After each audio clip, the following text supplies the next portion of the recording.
जय हिंद दोस्तों, आप देख रहे हैं मेंटर्स फॉर यू। आज हम देखेंगे एनसीईआरटी सार संग्रह टेस्ट सीरीज पार्ट 7 भारत का भूगोल, जिसमें चैप्टर होगा कृषि एवं पशुपालन। तो आइए आज हम देखते हैं फर्स्ट क्वेश्चन आज का। कड़ा ऑपरेशन फ्लड किससे संबंधित है? बाढ़ नियंत्रण से, पीने के पानी की व्यवस्था से, दूध उत्पादन से, उपर्युक्त में से कोई नहीं। इसका राइट ऑप्शन हो जाएगा सी नंबर, दूध उत्पादन से।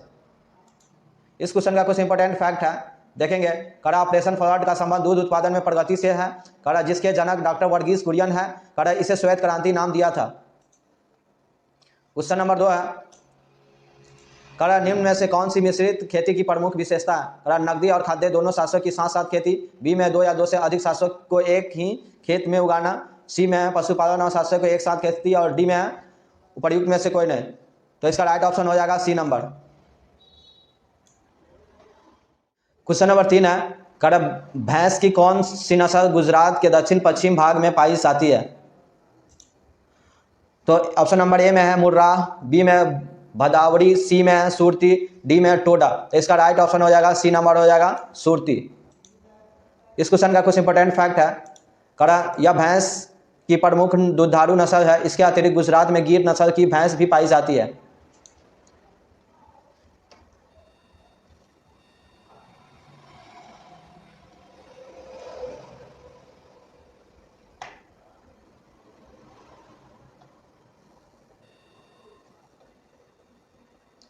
क्वेश्चन नंबर 4 हम देखेंगे, कड़ा देश में प्रथम कृषि विश्वविद्यालय की स्थापना किस वर्ष हुई थी? ए में 1950 ईस्वी में, बी में 1960 ईस्वी में, सी में 1970 ईस्वी में और डी में 1980 ईस्वी में। तो इसका राइट ऑप्शन हो जाएगा बी नंबर, हो जाएगा 1960 ईस्वी में। इस क्वेश्चन का कुछ इंपॉर्टेंट फैक्ट है, कड़ा गोविंद बल्लभ पंत कृषि एवं प्रौद्योगिकी विश्वविद्यालय पंतनगर उधमपुर जिले उत्तराखंड भारत का प्रथम कृषि विश्वविद्यालय है। इसका उद्घाटन पंडित जवाहरलाल नेहरू द्वारा 17 नवंबर 1960 को उत्तर प्रदेश कृषि विश्वविद्यालय के नाम से किया गया था। वर्ष 1972 में इसका नामकरण उत्तर प्रदेश के प्रथम मुख्यमंत्री गोविंद बल्लभ पंत के नाम पर किया गया। इस विश्वविद्यालय को भारत में हरित क्रांति का अग्रदूत माना जाता है। क्वेश्चन नंबर 5 है,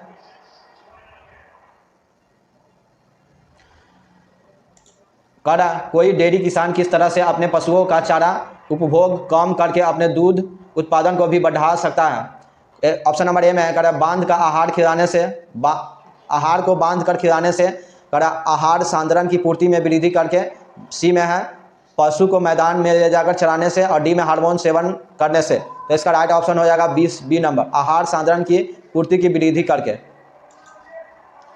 इस क्वेश्चन का कुछ इंपॉर्टेंट फैक्ट है, कड़ा पशुओं के चारे की गुणवत्ता में वृद्धि तथा इसमें पोषण तत्वों में वृद्धि करने के पश्चात चारे की मात्रा कम होने पर भी दूध का उत्पादन को बढ़ाया जा। क्वेश्चन नंबर 6 में देखेंगे, भारत में शीत ऋतु में शीतोष्ण पश्चिमी विक्षोभ से होने वाली वर्षा की किन फसलों के अधिक उत्पादन में सहायक होती है? तो क्वेश्चन नंबर देखेंगे, कड़ा ऑप्शन नंबर ए में है रबी या खरीफ, बी में खरीफ और जायद, सी में है केवल रबी और डी में है केवल खरीफ। तो इसका राइट ऑप्शन हो जाएगा सी नंबर, हो जाएगा केवल रबी की फसल। इस क्वेश्चन का कुछ इंपॉर्टेंट फैक्ट है, देखें। कड़ा पश्चिमी विक्षोभ भूमध्य सागर एवं कैस्पियन सागर से आर्द्रता ग्रहण कर भारत में वर्षा करते हैं। क्वेश्चन नंबर 7 देखेंगे हम, कड़ा बाड़ बनाना, एकत्रित करना और ऊन कटाई जैसी गतिविधियां किससे संबंधित है? तो ऑप्शन नंबर ए में है भेड़ पालन, बी में लामा का पालन पोषण और सी में कुक्कुट और डी में कपास सूत की खेती। तो इसका राइट ऑप्शन हो जाएगा ए नंबर, हो जाएगा भेड़ पालन। इस क्वेश्चन का कुछ इंपॉर्टेंट फैक्ट है, देखेंगे। कड़ा भेड़ मुख्य रूप से ऊन तथा मांस के लिए पाली जाती है। क्वेश्चन नंबर 8 देखेंगे, कड़ा तिलहन की फसल के संबंध में नीचे दिए गए प्रश्नों में से कौन सा सत्य है? तो इस क्वेश्चन का ऑप्शन देखेंगे, कड़ा इनका उपयोग खाद्य पदार्थों के रूप में तथा और प्रसाधन उद्योग में कच्चे माल के रूप में भी किया जाता है। कड़ा बी में है तिल उत्तर भारत में खरीफ की फसल है तथा दक्षिण भारत में रबी की फसल है। तो इसका राइट ऑप्शन हो जाएगा सी नंबर, हो जाएगा ए और बी दोनों।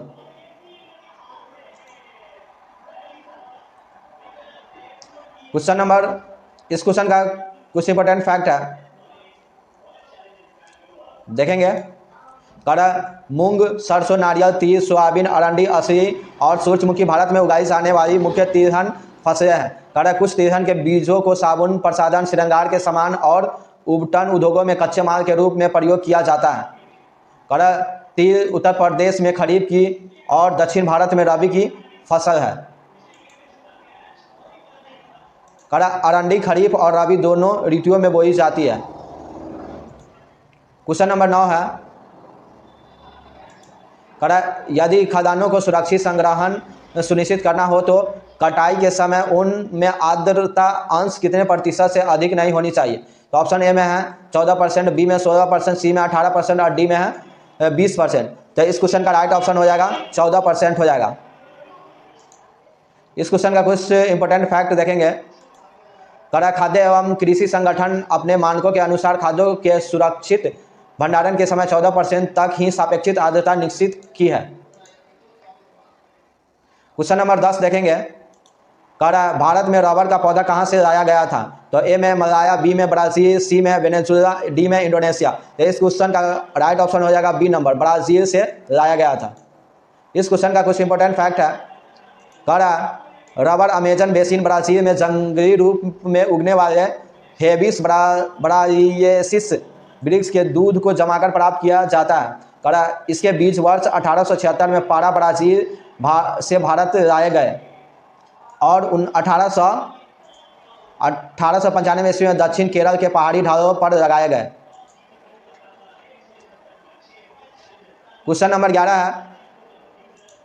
कड़ा भारत में उगाई जाने वाली अधिकतर कॉफी की किस्म है। कड़ा ओल्ड चिक्स, कुर्गस, अरेबिक कैट्स। तो इसका राइट ऑप्शन हो जाएगा अरेबिका। इस क्वेश्चन का कुछ इंपॉर्टेंट फैक्ट देखेंगे। कड़ा भारत में कहवा यानी कॉफी की 2 प्रजातियां मुख्य रूप से पाई जाती है, अरेबिका एवं रोबास्टा। कड़ा यहाँ उगाई जाने वाली अधिकतर कॉफी की किस्म अरेबिका है। कड़ा अरेबिका कॉफी मूल रूप से अफ्रीका के इथियोपिया देश का पौधा है। क्वेश्चन नंबर 12 देखेंगे। कड़ा मोटे अनाज के संबंध में निम्न में से कौन सा कथन सही है। मोटे अनाज में पोषक तत्वों की मात्रा अधिक होती है। ज्वार, बाजरा और रागी भारत में उगाई जाने वाली मुख्य मोटे अनाज है। तो इस क्वेश्चन सी में है ए और बी दोनों, और डी में उपर्युक्त में से कोई नहीं। तो इस क्वेश्चन का राइट ऑप्शन हो जाएगा सी नंबर, दोनों हो जाएगा, ए बी और दोनों इसका राइट है। इस क्वेश्चन का कुछ इंपॉर्टेंट फैक्ट है। कड़ा रागी प्रचुर मात्रा में आयरन, कैल्शियम, सूक्ष्म पोषक तत्व और भूसी प्राप्त होती है। क्वेश्चन नंबर 13 देखेंगे। कड़ा निम्न में से कौन सी खरीफ की प्रमुख फसल नहीं है। चावल, गेहूं, गन्ना, कपास। तो इस क्वेश्चन का राइट ऑप्शन हो जाएगा बी नंबर हो जाएगा, गेहूं खरीफ की प्रमुख फसल नहीं है।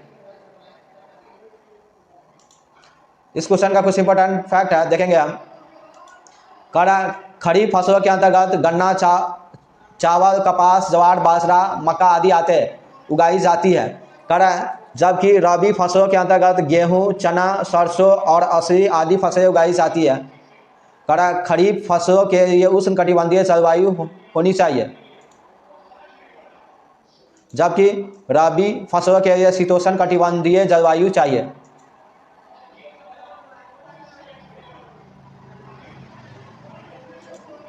चौदह नंबर क्वेश्चन है। राष्ट्रीय केला यानी बनाना अनुसंधान केंद्र कहाँ स्थित है। ए में तिरुचिरापल्ली में, बी में भुसावल में, सी में सहारनपुर में, डी में पुणे में। तो इस क्वेश्चन का राइट ऑप्शन हो जाएगा ऑप्शन नंबर ए हो जाएगा, तिरुचिरापल्ली में। इस क्वेश्चन का कुछ इंपॉर्टेंट फैक्ट है, देखेंगे। राष्ट्रीय केला अनुसंधान केंद्र तिरुचिरापल्ली तमिलनाडु में स्थित है। यह केले के उत्पादन में वृद्धि के लिए फसल उत्पादन, फसल सुधार एवं फसल संरक्षण पर कार्य करता है। क्वेश्चन नंबर 15 है, देखेंगे। कारण निम्नलिखित में से कौन सा राज्य इलायची का उत्पादन नहीं करता है। तो ऑप्शन नंबर ए में है केरल, बी में कर्नाटक, सी में तमिलनाडु और डी में उड़ीसा है। तो इस क्वेश्चन का इंपॉर्टेंट राइट ऑप्शन हो जाएगा डी नंबर हो जाएगा, उड़ीसा इलायची का उत्पादन नहीं करता है। इस क्वेश्चन का कुछ इंपॉर्टेंट फैक्ट है। कड़ा छोटी इलायची के मुख्य उत्पादक राज्य केरल, कर्नाटक तथा तमिलनाडु है, जबकि बड़ी इलायची के मुख्य उत्पादक राज्य सिक्किम व पश्चिम बंगाल है। ओडिशा राज्य से इलायची का उत्पादन नहीं करता है। क्वेश्चन नंबर 16 है। कड़ा गेहूं की खेती के लिए निम्न में से किसका आवश्यक है? सामान्य, ऑप्शन ए में सामान्य तापमान तथा भारी वर्षा, बी में आर्द्र तापमान और भारी वर्षा, सी में आर्द्र तापमान और तथा सामान्य वर्षा, और डी में सामान्य तापमान तथा सामान्य वर्षा। तो इस क्वेश्चन का राइट ऑप्शन हो जाएगा ऑप्शन नंबर डी, सामान्य ताप और सामान्य वर्षा।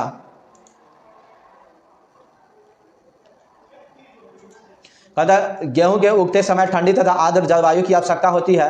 गेहूं बोते समय सामान्य वर्षा 10 डिग्री सेंटीग्रेड से 15 डिग्री सेंटीग्रेड के मध्य तापमान होना चाहिए। कड़ा फसल पकते समय 20 डिग्री सेंटीग्रेड से 25 डिग्री सेंटीग्रेड सामान्य तापमान की आवश्यकता होती है। क्वेश्चन नंबर 17 है, कड़ा अदरक का तना जो मिट्टी में उगता है और खाद्य का संग्रहण करता है उसे कहा जाता है। ऑप्शन ए में है कंद, बी में प्रकंद, सी में रोजोफोर और डी में है घन कंद। इसका राइट ऑप्शन हो जाएगा प्रकंद हो जाएगा। क्वेश्चन नंबर 18 देखेंगे, कड़ा खरीफ की फसल बोई जाती है। ए में दक्षिण पश्चिम मानसून के प्रारंभ होने पर, बी में दक्षिण पश्चिम मानसून के अंत में और सी में उत्तर पूर्वी मानसून के प्रारंभ होने पर और डी में है उत्तरी पूर्वी मानसून के अंत में। तो इस क्वेश्चन का राइट ऑप्शन हो जाएगा ऑप्शन नंबर ए हो जाएगा, दक्षिण पश्चिम मानसून के प्रारंभ होने पर। इस क्वेश्चन का कुछ इंपॉर्टेंट फैक्ट है, कड़ा चावल, ज्वार, मक्का, कपास, मूंग आदि खरीफ की प्रमुख फसलें हैं। इसकी अवधि जून से अक्टूबर तक होती है। क्वेश्चन नंबर 19 है, कड़ा वर्ष भर बोई जाने वाली फसल है। उड़द, गेहूं, राई, मक्का। इस क्वेश्चन का राइट ऑप्शन हो जाएगा डी नंबर, मक्का। इस क्वेश्चन का कुछ इंपॉर्टेंट फैक्ट है, कड़ा मक्का एक प्रमुख नकदी फसल है जो वर्ष भर बोई जाती है, जबकि गेहूं शीतोष्ण जलवायु की फसल है, उड़द शुष्क जलवायु की फसल है।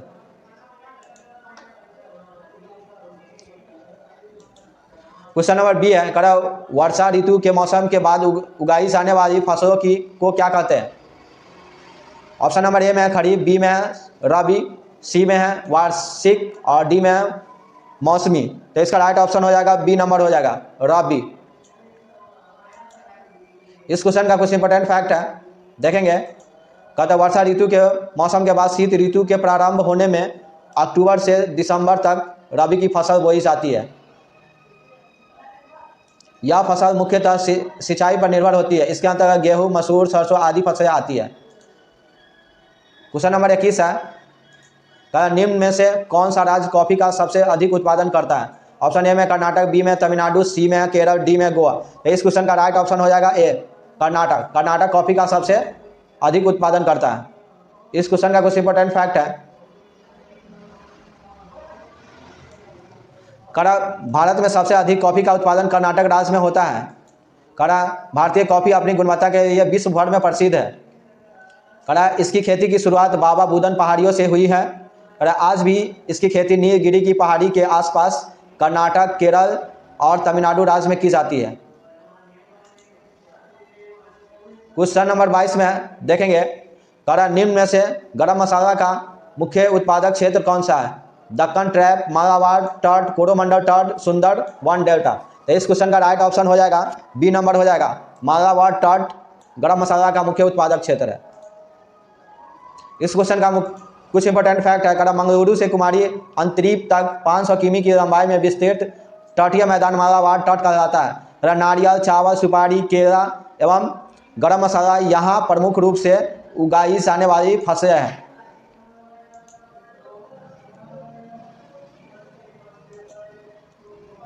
कृषि युग्म पैदावार का आशय को उगाने से होता है। युग्म यानी जोड़ा, पेयर। कड़ा ऑप्शन ए में एक साथ दो फसलें, बी में विभिन्न मौसमों पर दो फसल, सी में अन्य फसल के साथ एक फसल और डी में है इनमें से कोई नहीं।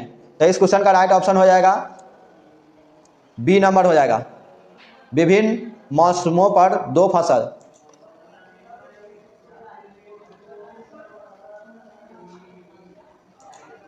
कड़ा एक ही फसल वर्ष में विभिन्न मौसम के दौरान एक ही भूमि पर दो या दो से अधिक फसलों को उगाने या युग्म पैदावार कहलाता है। एक ही साथ एक भूमि पर दो या दो से अधिक फसल उगाना अंतर फसल कहलाता है।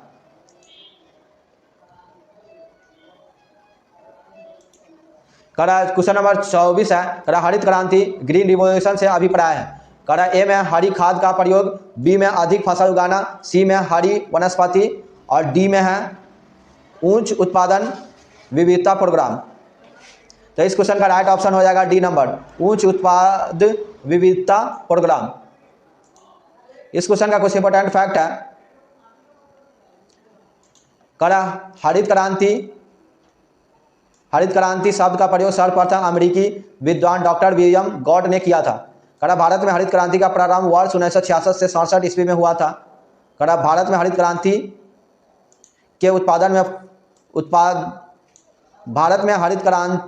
गेहूं के उत्पादन में सफल रही, क्योंकि इसमें उच्च गुणवत्ता वाले गेहूं की बीजों, मैक्सिकन प्रजाति का गेहूं तथा उर्वरकों का अधिक प्रयोग एवं सिंचाई सुविधा के विकास पर विशेष बल दिया गया था। भारत में हरित क्रांति का जनक M.S. स्वामीनाथन को माना जाता है।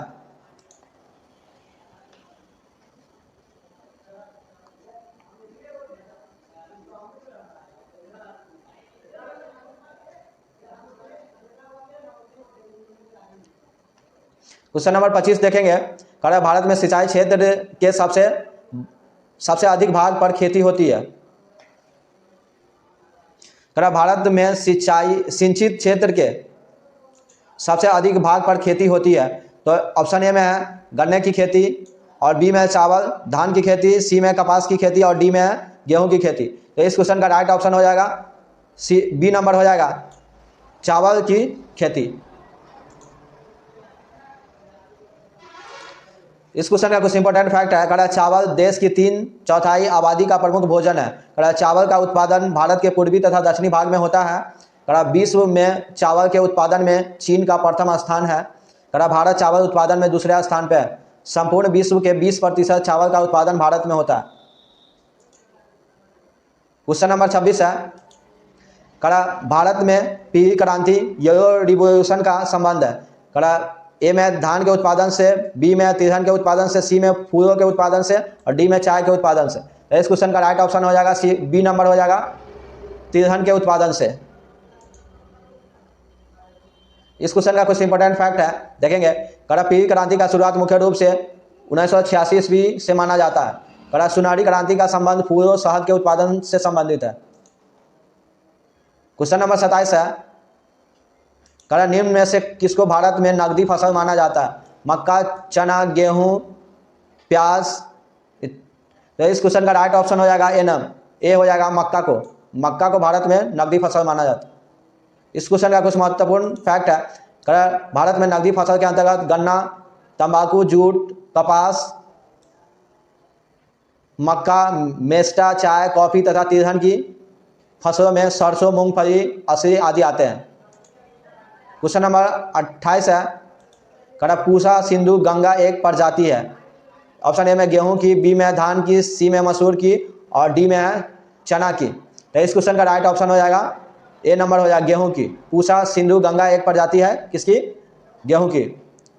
इस क्वेश्चन का कुछ इंपॉर्टेंट फैक्ट है, गेहूं की अन्य प्रजातियां है लार्मा रोजो 64A, सोनारा 64, राज 3077, कल्याण, सोना, अर्जुन, कुंदन, पूसा वसंत, पूसा बहारा, पूसा अमूल, पूसा वत्सला, पूसा किरण एवं पूसा गौतमी। ये सब गेहूं की अन्य प्रजाति है। क्वेश्चन नंबर 29 देखेंगे, काटो और जलाओ, स्लैश एंड बर्न एग्रीकल्चर कृषि से तात्पर्य है। मिश्रित, ऑप्शन ए में है मिश्रित खेती को, बी में आलू की खेती की विधि को, सी में है स्थानांतरण खेती की विधि को और डी में वर्णमूलन की प्रक्रिया को। तो इस क्वेश्चन का आंसर हो जाएगा सी नंबर हो जाएगा, स्थानांतरण खेती की विधि को।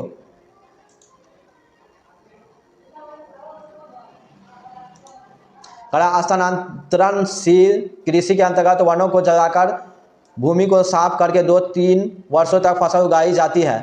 भूमि की उर्वरता नष्ट होने पर उसे छोड़ दिया जाता है।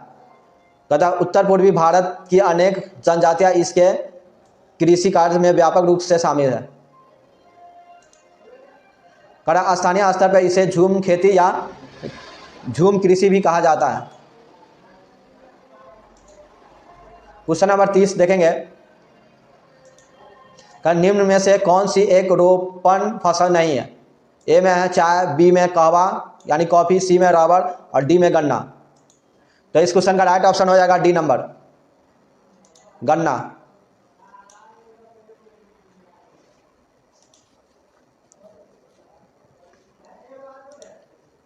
चाय, कहवा, नारियल, रबर, कोको, गर्म मसाले, केला आदि प्रमुख वाणिज्यिक फसलें हैं।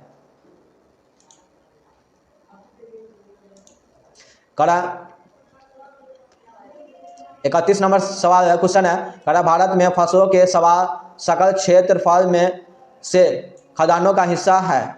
ए में 70% से अधिक, बी में 60 से 70% के मध्य, सी में 50 से 60% के मध्य और डी में है 50 से 50% से कम। इस क्वेश्चन का राइट ऑप्शन हो जाएगा ए नंबर हो जाएगा, 70% से अधिक। क्वेश्चन नंबर 32 है, IR-20 और रत्ना को दो प्रमुख किस्में हैं, गेहूं की, बाजरा की, धान की, ज्वार की। तो इस क्वेश्चन का राइट ऑप्शन हो जाएगा डी नंबर हो, ये धान की किस्में हैं, IR-20 और रत्ना।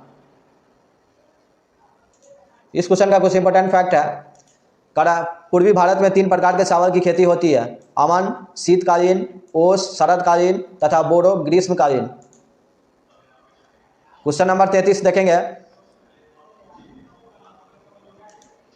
महाराष्ट्र में निम्न में से कौन सी एक फसल श्वेत स्वर्ण यानी व्हाइट गोल्ड के नाम से जानी जाती है? ए में है गेहूं, बी में है मक्का, सी में है कपास, डी में है गन्ना। तो इसका राइट ऑप्शन हो जाएगा सी नंबर हो जाएगा, कपास।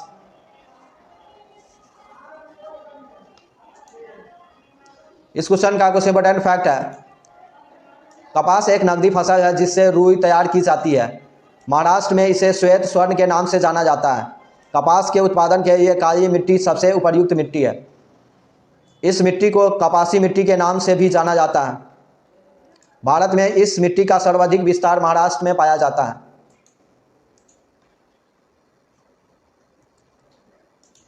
क्वेश्चन नंबर 34 है, राष्ट्रीय बागवानी परिषद बोर्ड की स्थापना कब हुई थी? वर्ष 1976 में, बी में वर्ष 1947 में 87 में, सी में वर्ष 1984 में और डी में वर्ष 2002 में। तो इस क्वेश्चन का राइट ऑप्शन हो जाएगा सी नंबर, वर्ष 1984 में।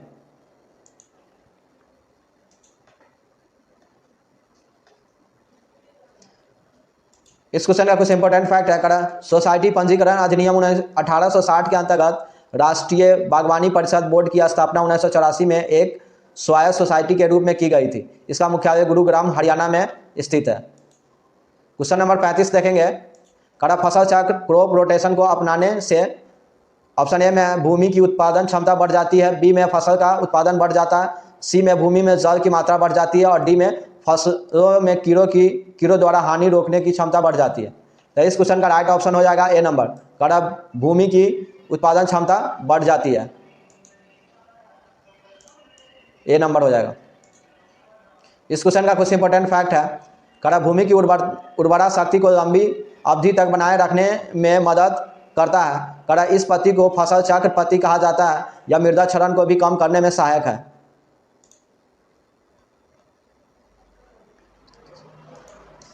क्वेश्चन नंबर 36 है, चाय का उत्पादन होता है, ए में पर्वत, बी में पठार, सी में पर्वतीय घाटी और डी में पहाड़ी ढाल। तो इस क्वेश्चन का राइट ऑप्शन हो जाएगा डी हो जाएगा, पहाड़ी ढाल पे होता है चाय का उत्पादन। इस क्वेश्चन का कुछ इंपॉर्टेंट फैक्ट है, चाय के लिए अच्छी जल निकासी वाली ढाल युक्त भूमि की आवश्यकता होती है। चाय के उत्पादन के लिए 150 से 200 सेमी वर्षा तथा 25 डिग्री से 30 डिग्री सेंटीग्रेड तापमान आवश्यक है। ऐसी परिस्थितियां प्रायः पहाड़ी ढालों पर पाई जाती है। दार्जिलिंग की पहाड़ियां इसके लिए आदर्श परिस्थितियां का निर्माण करती है। क्वेश्चन नंबर 37 है, दलहनी फसलों के उत्पादन हेतु कौन सा तत्व आवश्यक है? क्रोमियम, कोबाल्ट, आयोडीन और सोडियम। इस क्वेश्चन का राइट ऑप्शन हो जाएगा बी नंबर है, कोबाल्ट। इस क्वेश्चन का कुछ इंपॉर्टेंट फैक्ट है। कड़ा राइजोबियम दलहनी फसलों की जड़ों में पाए जाने वाला बैक्टीरिया है। राइजोबियम द्वारा नाइट्रोजन स्थिरीकरण के लिए आवश्यक तत्व कोबाल्ट है। कड़ा जो विटामिन B12 के संश्लेषण में सहायक होता है। कड़ा यह प्रकाश संश्लेषण वाष्पोत्सर्जन एवं पौधों की वृद्धि के लिए आवश्यक है। क्वेश्चन नंबर 38 देखेंगे। कड़ा रबर की फसल के संदर्भ में निम्न में से कौन सा कथन सत्य है। कड़ा यह भूमध्य रेखीय फसल है। इस फसल के लिए 50 सेमी से कम वर्षा की आवश्यकता होती है। तो ऑप्शन नंबर सी में ए और बी दोनों और डी में उपर्युक्त में से कोई नहीं। तो इस क्वेश्चन का राइट ऑप्शन हो जाएगा ए हो जाएगा, भूमध्य रेखीय फसल या tropical crop.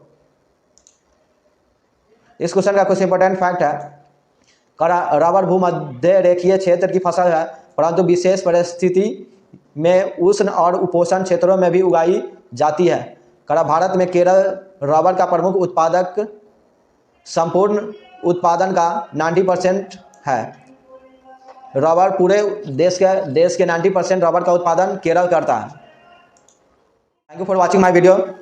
Please support mentors, like कीजिए, कमेंट कीजिए, सब्सक्राइब कीजिए एंड शेयर कीजिए एंड इसी तरह मेंटर्स के साथ बने रहिए। मैं हमेशा आपके लिए NCERT टेस्ट सीरीज चलाता रहूँगा और आप अच्छी से आप लोग अपनी तैयारी करते रहिए। Thank you for watching mentors.